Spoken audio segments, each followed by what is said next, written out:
आशा करता हूँ आप सब बहुत अच्छे होंगे। मेरा नाम है सिद्धांत अग्निहोत्री। स्टडी ग्लोस पे आपका बहुत बहुत स्वागत है। वर्ल्ड कप शुरू होने वाला है भाई 5 अक्टूबर से। चलो बताओ क्या लगता है कौन दो टीमें फाइनल्स में पहुँचेंगी, बताना ज़रूर भाई। इंडिया तो है ही अपनी, बाकी दूसरा बताना। रविचंद्रन अश्विन जो है वो अक्षर पटेल की जगह आ गए हैं, उनको पहले ही रखना चाहिए था यार। तो भारत के साथ 8 अक्टूबर को मैच है, तो मज़ा आने वाली है। लखनऊ में तो यार था मैच, मैं सोचा है काना में जाऊंगा, बट जैसे ही टिकट है वैसे ही बिक गए। इंडिया इंग्लैंड का बैड लक, क्या कर सकते हैं। लेकिन यहां पे कुछ वर्ल्ड कप में कुछ ऐसा हुआ जो किसी ने नहीं सोचा था।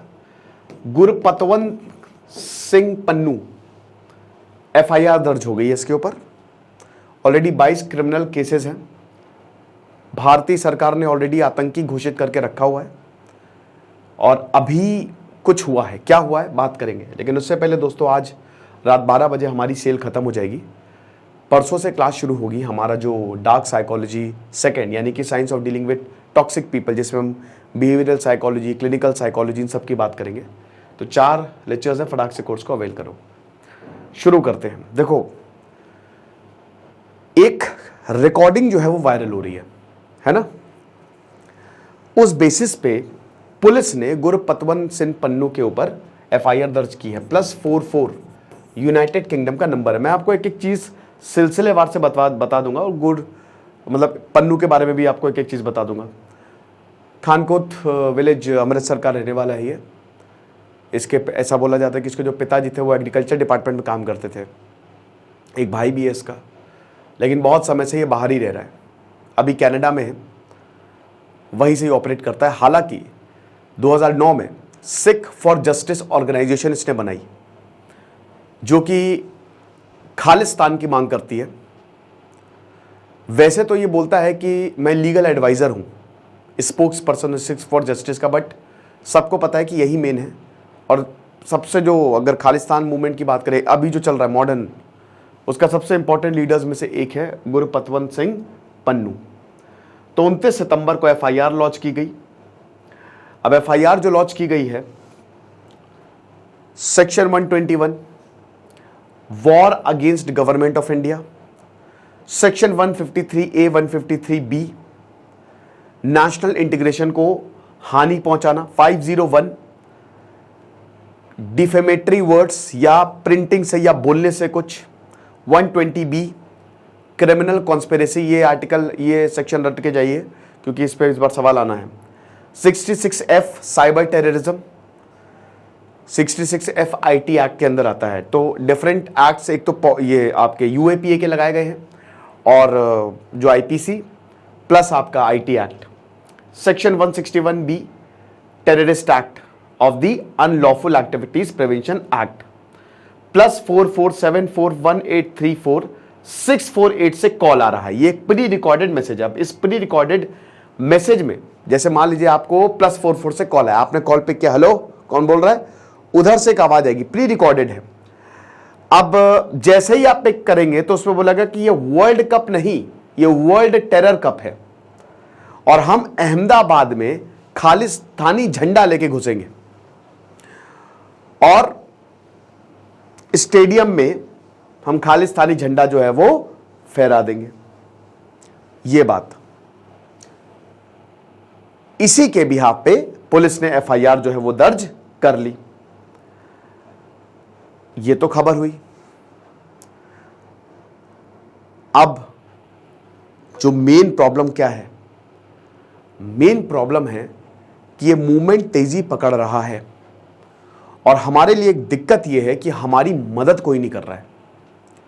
मुझे समझ में नहीं आता कि आतंकवाद को कोई कैसे सपोर्ट कर सकता है, लेकिन यहां पे हेडक्वार्टर न्यूयॉर्क में है, आपको पता है। Sikh for justice, freedom of speech को बचाने के नाम पर आतंकियों को संरक्षण दे रहा है कनाडा। मैं आपको थोड़ा इतिहास बताता हूं, आखिरकार है क्या। वैसे 2019 में इसकी ऑर्गेनाइजेशन को बैन कर दिया गया था, फेसबुक पेज को बैन किया गया। इंटरपोल से 2 बार रिक्वेस्ट की कि रेड कॉर्नर नोटिस जारी कर दो भाई। इंटरपोल ने साफ रिजेक्ट कर दिया कि हम अभी नहीं करेंगे। अभी हाल ही में अक्टूबर 2022 में, पिछले साल हमने ये बोला था कि भैया रेड कॉर्नर नोटिस अब तो जारी कर दे मेरे भाई, वरना ना, नो वे, ये चीज है। 2011 में अमेरिकन कोर्ट गए थे, पन्नू अमेरिका का कोर्ट गया और कहता है कि 1984 में जो दंगे में सिख मारे गए, आप मुकदमा चलाओ कमलनाथ के ऊपर, सोनिया गांधी के ऊपर। अमेरिका ने बोला कि भाई हमको इससे क्या लेना देना, हमको इससे कोई भी मतलब नहीं है। जैसे ही इसकी पार्टी बैन हुई तो शुरू होता है खालिस्तानी रेफरेंडम। अब यहां से मैं कुछ आपको बताना चाहूंगा, कुछ डेटाज आपको देना चाहूंगा। 2020 में खालिस्तानी रेफरेंडम शुरू होता है कि खालिस्तानी बनेगा। अच्छा, खालिस्तान में कौन सा पूरा पंजाब, हरियाणा, हिमाचल प्रदेश के बहुत सारे पार्ट्स, पाकिस्तान पंजाब के काफी पार्ट्स। हालांकि पाकिस्तान पूरी तरीके से सपोर्ट करता है, भयानक आईएसआई का सपोर्ट है, मान के चलिए आप, क्योंकि यह कहता है कि लाहौर में रजिस्ट्रेशन शुरू होगा और पाकिस्तानी सरकार से गुजारिश की है कि हमारी यहां मदद करिए। और पाकिस्तानी 90% इस समय भिखारी जो है पूरी दुनिया में जो अरेस्ट हुए ना, वो पाकिस्तान के, आपको पता है। 2 ब्लास्ट पाकिस्तान में आज हुए हैं, कल 2 ब्लास्ट बैक टू बैक। खुद देश की बैंड बजी हुई है, खुद वो देश टूटने की कगार पे है। उसको समझना चाहिए कि भाई ये सब बंद करे और फोकस करे अपने लोगों पे, लेकिन उसको ये नहीं करना है, समझ रहे हो। तो यहां पे 2018 में इसने ये बोला कि लाहौर में हम ऑफिस जो है वो हम बैठाएंगे सिख फॉर जस्टिस का, आप आइए रजिस्टर करिए जिनको भी हमारे साथ जुड़ना है, ये चीज है। 2021 में पहली राउंड ऑफ रेफरेंडम होती है लंदन में। अब लंदन में रेफरेंडम हुई, बहुत लोगों ने वोट किया, बहुत ज्यादा उस समय टर्नआउट नहीं था, ठीक है, बहुत कम ही लोग आए थे, ठीक है। लेकिन 2021 से आज से 2 साल पहले रेफरेंडम की वोट करो भाई, कौन कौन पक्ष में है, खालिस्तान के पक्ष में है, यह शुरू हुआ। बाद में देखिए, पहले तो लंदन में, स्विट्जरलैंड में पहुंच गया ये, कनाडा में तो भैया बहुत ही ज्यादा। कनाडा में मैं आपको बताता हूं कि कनाडा में रेफरेंडम मई 2022 में हुआ था और जो पहला फेज हुआ था वो ब्रेसिया में हुआ था, सेकेंड फेज हुआ था रोम में। प्रॉब्लम, पहली बार जब रेफरेंडम हुआ तो बहुत ही गिने चुने सिख जो है वो इसमें जुड़े थे, दूसरी बार 6000 के करीब आ गए, पहली बार 4000, लेकिन 1 साल के अंदर अंदर ये चिंताजनक है, 57,000 सिख जो है उन्होंने पार्ट लिया। 2022 जून 2022 ग्रुप ने मैप रिलीज कर दिया, ठीक है, लाहौर में, और बोला कि हिमाचल प्रदेश, हरियाणा, राजस्थान, उत्तर प्रदेश, उत्तराखंड, ये सब हमारा पार्ट होगा, ये चीज है। 2022 में, सितंबर 2022 में अगेन रेफरेंडम कनाडा में हुआ। सेकेंड फेज जो मिसिसुआगा में हुआ, यहां पे आप दोस्तों जान के हैरान हो जाएंगे, लगभग 1,85,000 लोगों ने इसने पार्ट लिया।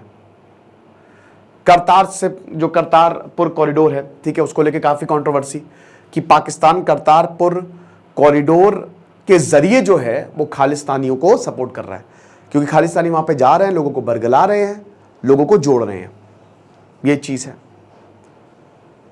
कनाडा फुल सपोर्ट में, खुला सपोर्ट कर रहा है कनाडा, जस्टिन ट्रूडो। मैं ये बोलना चाहूंगा कि भाई ये सब जो चीजें कर रहे हैं, पूरा मतलब आप समझ रहे हो ना कि एंटी इंडिया एक्टिविटीज ये क्यों सपोर्ट की जा रही है ऑल ओवर द वर्ल्ड। पहली बात तो देशों की सरकारों को समझना चाहिए कि भाई ये डेंजरस है, it is very very dangerous, ठीक है, और ये उनके शहर में भी आएगा, उनके घर में भी आएगा, है ना भाई। आतंकी किसी के सगे नहीं होते हैं, याद रखिए। तो यहां पे सपोर्ट मिल रहा है ऐसे देशों से जो ऑलरेडी एंटी, जैसे पाकिस्तान हो गया, पूरी तरीके से सपोर्ट कर रहा है, ये लोग नहीं समझ रहे। ऑस्ट्रेलिया में, कनाडा में, अमेरिका में, इंग्लैंड में मूवमेंट हो रहे, सामने मूवमेंट हो रहे, खालिस्तानी झंडे लहराए जा रहे, पुलिस कुछ नहीं कर रही है। तो सरकार की चिंता तो है और ये मामला बड़ा है, इसीलिए पीएम मोदी ने जस्टिन ट्रूडो से बोला कि जो एंटी इंडिया एक्टिविटीज हैं भाई आप उसको बंद करवाओ। अब इसके ऊपर आपको बता दूं, बहुत सारे क्रिमिनल चार्जेस और एक्यूजेशंस लगे हैं। लुधियाना ब्लास्ट जो हुआ, जो अंबाला का रेलवे स्टेशन है वो भी, मोहाली ब्लास्ट जो 2022 में वो भी उड़ाने की तैयारी थी। Ambala cantonment railway station, Ambala city railway station, independence day को डिसरप्ट करने की, सिद्धू मूसेवाला के जो किलर्स है उसको संरक्षण देने की, ये सब में शामिल था। ये चीज है, तभी सरकार ने बोला है कि भाई ये तो आतंकवादी है और इसके ऑर्गेनाइजेशन को बैन किया है। लेकिन अब इसको बल मिल रहा है। क्यों बल मिल रहा है? क्योंकि सरकारें इसके साथ खड़ी हुई दिखाई दे रही हैं। इसको पता है कि कनाडा अब कुछ नहीं बोलेगा, जस्टिन ट्रूडो कुछ नहीं बोलेंगे, बहुत ही वीक प्राइम मिनिस्टर है वो, तो फिर क्यों ना जहर उगला जाए। अभी तक नहीं उगल रहा था, अब इसलिए क्योंकि देश कुछ नहीं, क्योंकि ये बाहर से एक्टिविटीज हो रही ना भाई, इंडिया में थोड़ी ना, इंडिया रहकर भी। हालांकि उखड़ेगा कुछ नहीं, आप ये भी मान के चलो कुछ भी नहीं होगा, ठीक है, लेकिन बाहर जो एक्टिविटीज हो रही है और जो देश नहीं कार्रवाई कर रहे हैं वो भारत के लिए। और एस जयशंकर लगातार ये बोल भी रहे हैं कि भाई ये सही नहीं है, मतलब ये जिम्मेदारी बनती है बाहर के लोगों की कि ऐसे जो एलिमेंट्स हैं उनको बढ़ावा ना दिया जाए। तो ये है, फिलहाल वर्ल्ड कप तो होगा, आराम से, टेंशन लेने की बात नहीं है। मैंने क्या बताया कि होता रहता है कोई बहुत बड़ा ऐसा नहीं है कि, कहते हैं ना कि वो थोड़ा डिसरप्ट करने की कोशिश, थोड़ा सा हलचल पैदा करने की कोशिश, बस, और कुछ नहीं है। लेकिन मान के चलिए कि हमारी सरकार बहुत ही ज़्यादा सक्षम है और हमारी सरकार जो है, और मतलब हमारी सेना है, हमारा जो देश है, वो इन सब चीज़ों से निपटने के लिए वैसे भी तैयार है। ठीक है, इतना ज़्यादा हम लोग बहुत ऐसा भी नहीं कि बहुत गंभीरता से ले रहे हैं। ठीक है, काम तो चल ही रहा है पीछे पीछे कि हाँ भैया कैसे इनसे निपटना है। फिलहाल आप हमारे कोर्स को ज़रूर अवेल करें और वर्ल्ड कप ज़रूर देखें, मज़ा आएगी भाई। देखेंगे वर्ल्ड कप तो भाई 4 साल में होता है, मज़ा आएगी। मैं तो बस यही चाह रहा हूँ। एक तो शुभमन गिल भाई क्या ज़बरदस्त खेलता है बंदा, उसको तो बैटिंग देखते हुए लगता है कि बस वो तो सीधा सेंचुरी मारेगा, मुझे लगता है कि वो रिकॉर्ड तोड़ेगा। और विराट कोहली तो भैया है ही है, किंग। तो कोर्स को आप ज़रूर अवेल करिएगा, 12 बजे तक सेल है, बहुत ज़्यादा आपको फ़ायदा होगा। Thank you so much.